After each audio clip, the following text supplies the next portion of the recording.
Good morning all my dear friends and students. आज अपन इस वीडियो में आईयूपीएससी का जो नोमेनकल्चर या नामकरण था उस टॉपिक को अपन आगे बढ़ाएंगे। तो पिछले वीडियो में अपन ने सबसे पहले नामकरण आईयूपीएससी नामकरण साधारण सूत्रों का देखा था। जैसे एक दो एग्जाम्पल फिर से अपन देख लेते हैं।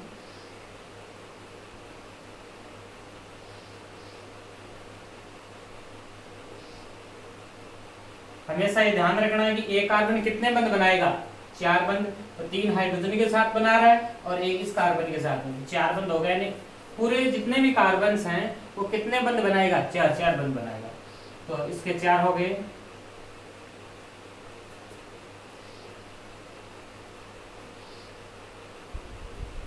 अब इसमें क्या करना है, सबसे पहले अपने को लंबी कार्बन श्रृंखला का चयन करना है। तो कार्बन श्रृंखला में देखो सबसे पहले ये देखते हैं अपन, इसमें 1 2 3 4 कार्बन आ रहे हैं। इस प्रकार से लेंगे अपन, तो 1 2 3 4 5 आ रहे हैं। सीधी श्रृंखला लेंगे तो इसमें कितने कार्बन आ रहे हैं, 4 कार्बन आ रहे हैं। तो अपन कौन सी श्रृंखला चुनेंगे, ये जिसमें कार्बन कितने आ रहे हैं, 5। 1 2 3 4 और 5। फिर अपना जो नंबरिंग का सिस्टम था, भाई नंबरिंग किस साइड से करें, अपन नामकरण है कार्बन का वो किस दिशा से दे। तो मैंने आपको यही बताया, जिस दिशा से प्रतिस्थापी नजदीक या प्रतिस्थापी को कम अंक मिले उस दिशा से अपने को क्या करना है, नामकरण करना है। तो इस साइड से 1 2 3 तीसरे कार्बन प्रतिस्थापी है, इस साइड से 1 2 3, यानी दोनों ही साइड या दिशाओं से प्रतिस्थापी को समान अंक मिल रहे हैं। इसलिए आप फ्री हो कि आप किसी भी दिशा से नामकरण कर सकते हैं। माना कि अपन ने इस साइड से कर लिया, अब क्या लिखेंगे, इसका नामकरण कैसे लिखेंगे। सबसे पहले अपन क्या करते हैं, प्रतिस्थापी का उल्लेख करते हैं। तो प्रतिस्थापी किस कार्बन पर जुड़ा हुआ है, 3, तो उसका संख्या दर्शा दो 3। ये क्या है, देखो मैंने बताया था आपको कि मेथेन का सूत्र होता है CH4। ये किसका सूत्र होता है, मेथेन का। इसमें से जब आप एक हाइड्रोजन बाहर निकालोगे तो ये सूत्र किसका हो जाएगा, मेथिल का। तो ये हो जाएगा 3 मेथिल। और कार्बन कितने हैं, देखो 5, सभी में एकल बंध है, तो ये हो जाएगा पेंटेन। इस सूत्र का रासायनिक आईयूपीएसी नाम क्या हो गया, 3 मेथिल पेंटेन।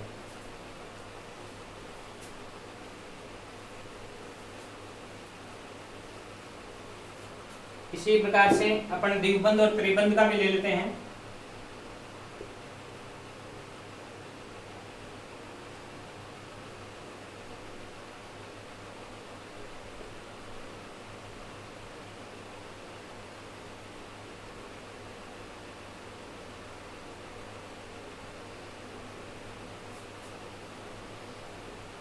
CH2 CH, ये 4 हो गए, CH2 CH3, ये हो गए 3 1 4 और ये हो गए 4। अब इसका नामकरण किस दिशा से करें। देखो पहले सबसे लंबी श्रृंखला का चयन तो मैंने आपको बता दिया कि जब द्विबंध और त्रिबंध श्रृंखला में उपस्थित हो, द्विबंध और त्रिबंध श्रृंखला में उपस्थित हो तो सबसे पहले अपने को द्विबंध या त्रिबंध को वरीयता देनी है। तो सबसे पहले देखो एक द्विबंध यहाँ है, एक द्विबंध यहाँ है, तो मैं समझता हूँ ये जो सीधी श्रृंखला वही क्या होगी, मुख्य श्रृंखला होगी। ये हो गया इसका प्रतिस्थापी। अब इसमें अपने को देखना है कि नामकरण किस दिशा से करें। तो वही बात है कि नामकरण यदि अपन इस दिशा से करते 1 2 3 4 5 और इस दिशा से करते हैं 1 2 3 4 और 5।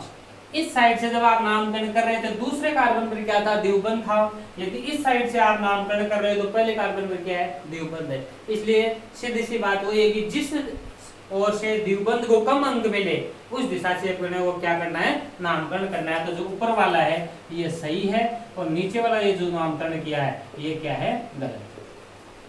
अब ऊपर वाले के हिसाब से अपन नामकरण इसका देखें तो सबसे पहले क्या करेंगे, प्रतिस्थापी को दर्शाएं। तो प्रतिस्थापी किस पर है, देखो ऊपर वाले से तीसरे पर है क्या, ये मैंने बताया था आपको कि CH3 ये होता है एथेन का सूत्र।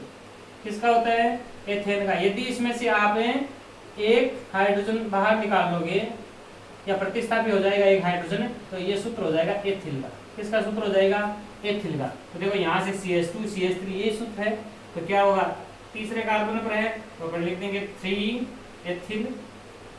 अब द्विबंध भी दर्शाना है अपने को, कौन से कार्बन पर लगे हुए, तो द्विबंध 2 लगे हुए, देखो पहले कार्बन पर और तीसरे कार्बन पर, तो इनकी संख्या दर्शा दो 1 3।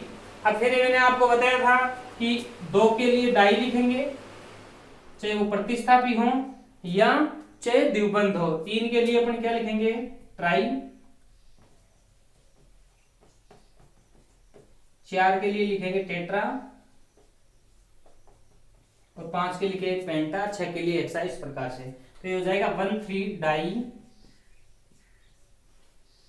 अब अपन द्विबंध, या तो द्विबंध के लिए आपको ध्यान, एकल बंध के लिए लिखते हैं अपन एन, द्विबंध के लिए लिखते हैं इन, और त्रिबंध के लिए अनुलग्न लिखते हैं आइन। तो या तो इनको आप अलग दर्शा दो, जैसे 1 3 डाई इन और फिर पेंट लिख दो, या इसमें जोड़ दो। तो पेंट में जब अपन जोड़ेंगे तो ये क्या हो जाएगा, पेंटीन। तो इसका आईयूपीएसी नामकरण क्या हो गया, 3 एथिल 1 3 डाई पेंट।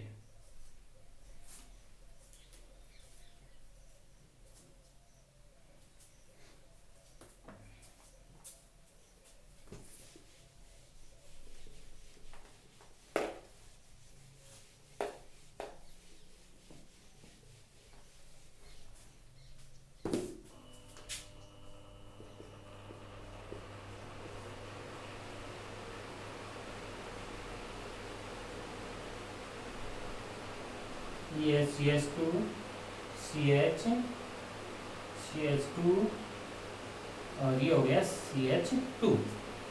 इसका नामकरण करते हैं। तो सबसे पहले द्विबंध है उन्हीं को देंगे, तो लंबी जो मुख्य कार्बन श्रृंखला ये हो जाएगी।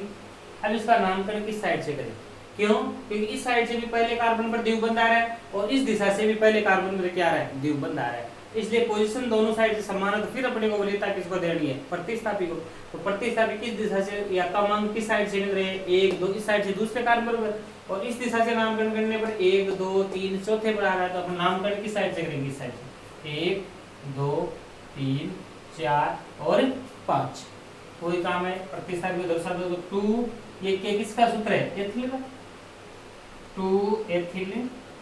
देखो पहले कार्बन पर और चौथे पर, तो 1 4 डाई और कितने 5 है, तो पेंट, और द्विबंध के लिए अपन क्या जोड़ देंगे इसमें 1। तो ये हो जाएगा 2 एथिल 1 4 डाई पेंट। अब अपन चलते हैं जब क्रियात्मक समूह जुड़े हुए हो। तो क्रियात्मक समूह के बारे में एक बार फिर बताता हूं आपको। मुख्य क्रियात्मक समूह कौन कौन से हैं, देखो OH है, एल्कोहल, इसका अपन अनुलग्न लगाएंगे ऑल। फिर COOH है, या इसका जो संरचनात्मक सूत्र है वो ये है, इसको कहते हैं कार्बोक्सिलिक एसिड या अम्ल, कार्बोक्सिलिक अम्ल, और इसका अनुलग्न होगा ओइक एसिड या ओइक अम्ल। फिर अपने पास कीटोन होगा, इसको CO दर्शाते शॉर्ट से। ये होता है कीटोन का रासायनिक सूत्र, और इसका अनुलग्न लेंगे अपन ऑन। एक और है CHO, या इसको शॉर्ट में अपन कहते हैं CHO। ये ध्यान रखना है रासायनिक सूत्र का, संरचनात्मक सूत्र का, क्योंकि ये कई बार पूछा जाता है कि इसमें कितने सिग्मा, जैसे एक बार एग्जाम में आया हुआ है कि हाइड्रोजन साइनाइड में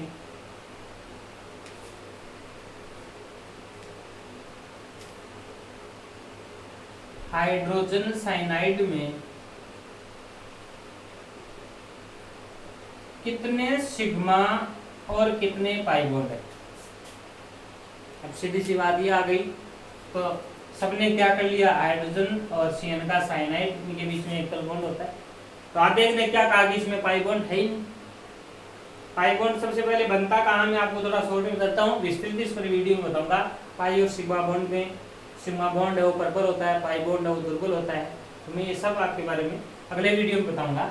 लेकिन सिग्मा बॉन्ड जहां द्विबंध और त्रिबंध है, उन दोनों में एक एक तो सिग्मा बॉन्ड होता है। इसमें भी एक सिग्मा बॉन्ड है और इसमें भी एक सिग्मा बॉन्ड है। और जो बच गए इसमें एक बंद बच गया, ये पाई है, इसमें कितने बंद बच गए? 2, तो यहाँ 2 पाई। और जो केवल सिंगल बॉन्ड है वहां केवल ही सिग्मा ही बॉन्ड है, यहाँ पाई बॉन्ड उपस्थित नहीं है। इसलिए पाई बंद की उपस्थिति के लिए सिग्मा बंद अनिवार्य है। सिग्मा बंद जब नहीं है तो पाई बंद नहीं बनेगा, और पाई बंद नहीं है तो भी सिग्मा बंद बन सकता है, क्योंकि एकल बॉन्ड में बन रहा है। एकल बॉन्ड में केवल और केवल क्या है? सिग्मा बॉन्ड है। तो यहाँ अपन देखते हैं। अब इसमें आगे ने कहा कि साहब एक ही सिग्मा बॉन्ड है। अब एक एग्जाम में और रूल है कि सबसे पहले जो आपका आइडिया जाता है वो सबसे पहले ऑप्शन में होता है। इसके ऑप्शन ऐसे आ गए, ए में 1 आ गया, 1 पाई, 1 सिग्मा और 0 पाई, और बी में आ गया 1 सिग्मा 1 पाई, फिर सी में आ गया 2 सिग्मा और 2 पाई, और तीसरे में आ गया 2 सिग्मा और 3 पाई। अब ऑप्शन सीधा सा सबने पहले लगभग 80% बच्चों ने फर्स्ट पे पिक किया है। क्यों किया है? क्योंकि वो एससीएन यहाँ देख लिया कि एकल बॉन्ड है, तो इसमें केवल और केवल सिग्मा बॉन्ड है, पाई बॉन्ड है नहीं। लेकिन अपन इसका देखते हैं पाई बॉन्ड कैसे नहीं है। तो हाइड्रोजन जो साइनाइड का संरचनात्मक सूत्र है वो ऐसे होता है, इस प्रकार से। अब इसमें आप देखो यहाँ ये एक सिग्मा बॉन्ड हो गया, और मैंने भी बताया द्विबंध या त्रिबंध में एक एक सिग्मा बॉन्ड होता था, यहाँ एक सिग्मा बॉन्ड है, और जो बच गए 2 ये क्या है? Pi bond. तो इसमें 2 तो सिग्मा है, 2 ही पाई है, यानी ऑप्शन कौन सा सही होना चाहिए था? तीसरा सही होना चाहिए था। लेकिन लगभग 80% बच्चों ने कौन सा ऑप्शन सही किया है? पहला, और दिस इज रॉन्ग। इसलिए हमेशा आपको ध्यान रखना है, इन संरचनात्मक सूत्रों के बारे में भी आपको नॉलेज होना चाहिए। ये उतार लेना बॉक्स में कहीं, अच्छा क्वेश्चन है।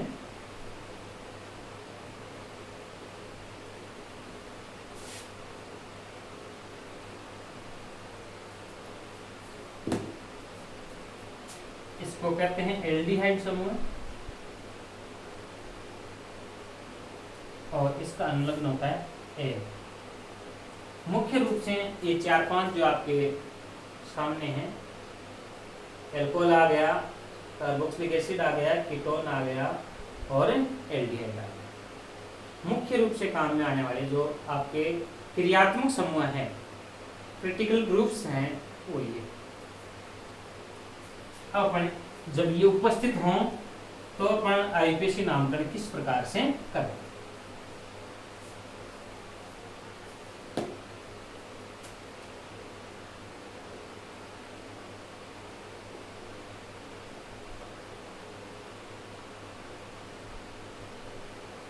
ये फॉर्मूला है। अब इसका अपने को आईपीएसी नामकरण करना है। तो इसमें हमेशा मैंने आपको पहले लिखा है भी, आईपीएसी के जो मुख्य बिंदुओं में लिखा है वह भी है कि अपने को सबसे पहले कार्बन श्रृंखला का चयन करना है जिसमें क्रियात्मक समूह उपस्थित है, उसको अपने को क्या करना है? वरीयता देनी है।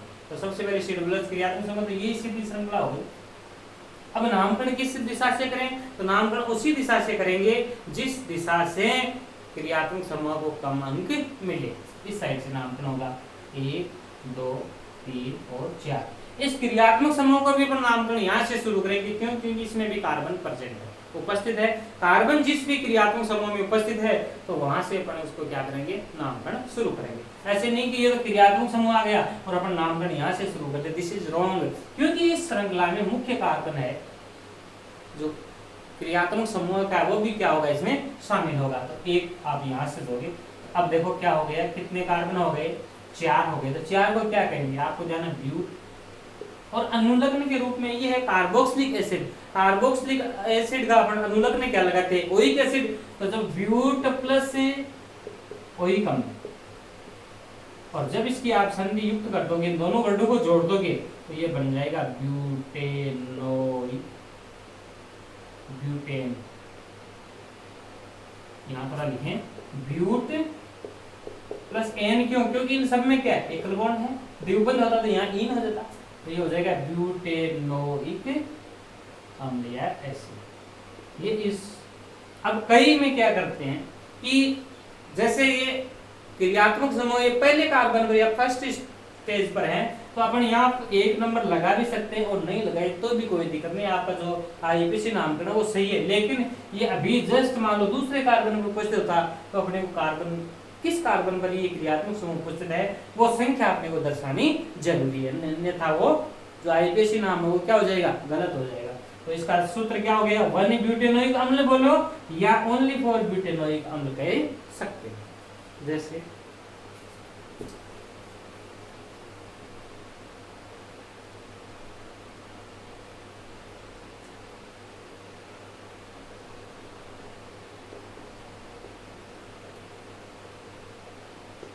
ये हो गया मान लो।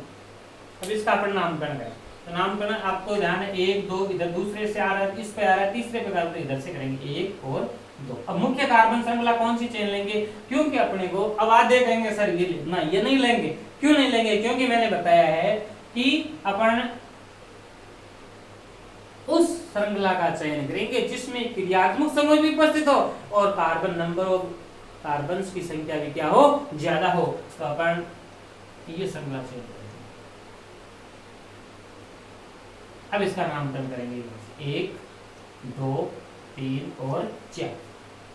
क्या करेंगे, सबसे पहले प्रतिस्थापी होगा तो 2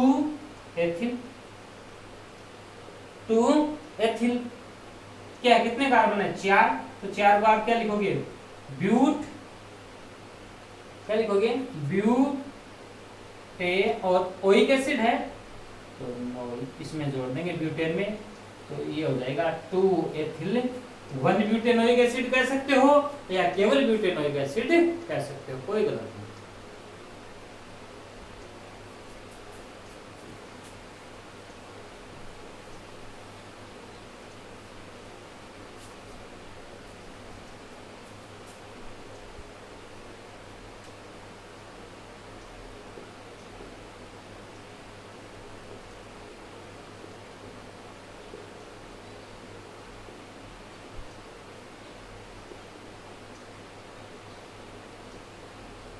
ये है, तो सबसे पहले अपन क्या करेंगे, चयन करेंगे, श्रृंखला का चयन करेंगे, तो दोनों आ रहे हैं ऐसे। अब क्या करेंगे, नामकरण किस दिशा से करें, तो सबसे पहले बात वही है कि जिस दिशा से क्रियात्मक समूह कम अंक मिले, इधर से भी 1 मिल रहा है, इधर से भी 1 मिल रहा है। अब पोजीशन क्या होगी, जब दोनों को समान अंक मिल रहे हैं तो प्रतिस्थापी देखना, जब प्रतिस्थापी उपस्थित हो तो अपने को उस दिशा से नामकरण करना है जिस दिशा से प्रतिस्थापी को क्या हो, कम अंक मिले। तो देखो इधर से 1 2 3 4 और 5। क्या करेंगे, दूसरे 2 पे एथिल सॉरी मेथिल 2 मेथिल। अब क्या करेंगे, 2 है एसिड, कार्बोक्सिलिक एसिड कितने हैं, 2, तो दोनों का दर्शाएंगे 1 5 और क्या लिख देंगे, 2 के लिए डाई, समान समूह है तब उनके लिए क्या लिखेंगे, डाई, और कार्बन कितने हैं 5। तो अब यहाँ आप 2 तरीके से कर सकते हो, यहाँ ओइक एसिड लिख सकते हो और फिर आप कार्बन की संख्या दर्शा सकते हो कितने, पेंटेन, कोई दिक्कत नहीं, ये भी आपका राइट है। या इसको अपन इस प्रकार से भी लिख सकते हैं 2 methyl 1,5 die pentanoic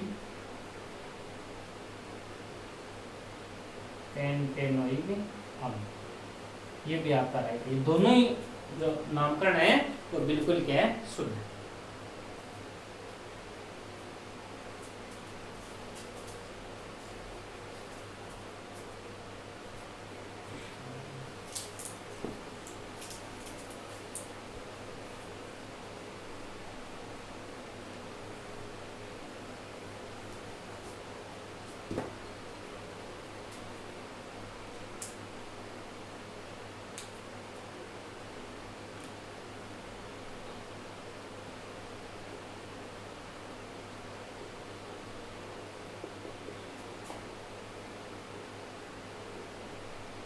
CH3 EHCH2 EHCH3। अब देखते हैं इसमें कार्बन श्रृंखला का चयन।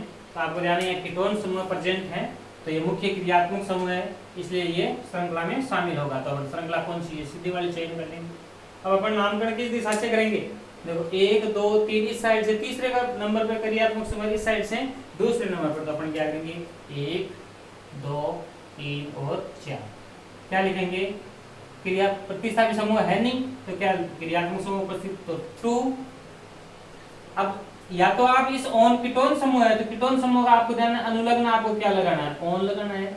तो या तो ये आप इस कार्बन की संख्या में नामकरण में जोड़ो, जैसे कितने 4, तो अपन क्या लिखते हैं ब्यूटेन, तो ये हो जाएगा 2 ब्यूटेनॉल। 2 ब्यूटेन तो अपन लिखते हैं 4 कार्बन के लिए प्लस ऑन और हो गया, तो ये क्या हो जाएगा 2 ब्यूटेनॉल। इस प्रकार से ये नामकरण क्या है, बिल्कुल राइट।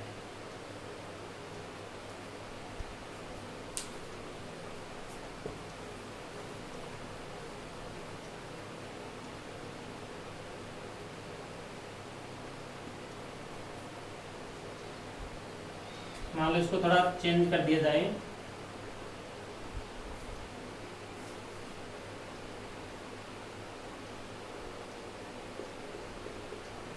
ऐसे बना दिया जाए, तो इसका नामकरण कैसे करेंगे। तो सबसे पहले अपने को वही चीज देखनी है कि मुख्य जो श्रृंखला है उसमें क्या आने चाहिए, क्रियात्मक समूह आने चाहिए। तो क्रियात्मक समूह यहाँ कौन सा उपस्थित है, कीटोन है, तो कीटोन का क्रियात्मक समूह प्रेजेंट है यहाँ। अब क्या करेंगे, नामकरण की स्थिति आ गई, तो नामकरण देखो 1 2 3, इस साइड से भी क्रियात्मक समूह कौन से कार्बन उपस्थित है, 3 पर, इस साइड से भी किस पर है, तीसरे पर, तो दोनों ही साइड से आप स्वतंत्र हो, नामकरण कर सकते हो। लेकिन यदि अपने पास प्रतिस्थापी उपस्थित हो तो अपन उस दिशा से नामकरण करेंगे जिस दिशा से प्रतिस्थापी को कम अंक मिले। तो इस साइड से 1 2 3 4 अंक मिल रहे, इस साइड से कितने मिल रहे हैं, ओनली 4 2, तो अपन इस साइड से नामकरण करेंगे 1 2 3 4 और 5। क्या होगा, पहले प्रतिस्थापी की स्थिति दर्शाओ, तो 2 मेथिल कितने 5, और कौन से पर है, तीसरे पर कीटोन समूह है, तो 3 पेंटेनॉल। ये आपका क्या हो गया, आईयूपीएसी नामकरण। इस प्रकार से आप प्रत्येक फॉर्मूले का आईयूपीएसी नामकरण आसानी से कर सकते हो। बस आपको छोटी छोटी बातों का ध्यान रखना है कि क्रियात्मक समूह उपस्थित हो उनको मुख्य क्रियात्मक श्रृंखला में शामिल करना है। यदि क्रियात्मक समूह को दोनों ही दिशा से समान अंक मिल रहे हैं तो अपने को प्रतिस्थापी की वरीयता देखनी है। यदि प्रतिस्थापी नहीं है तो आप फ्री हो, किसी दिशा से नामकरण कर सकते हो यदि क्रियात्मक समूह बराबर कार्बन पर आए, यदि दोनों दिशाओं से बराबर अंक मिले। नहीं तो अपने को वरीयता रखनी है कि जिस दिशा से क्रियात्मक समूह कम अंक मिले उसी दिशा से उसका नामकरण करना है। तो मैं समझता हूँ आपको समझ में आया होगा। थैंक्स।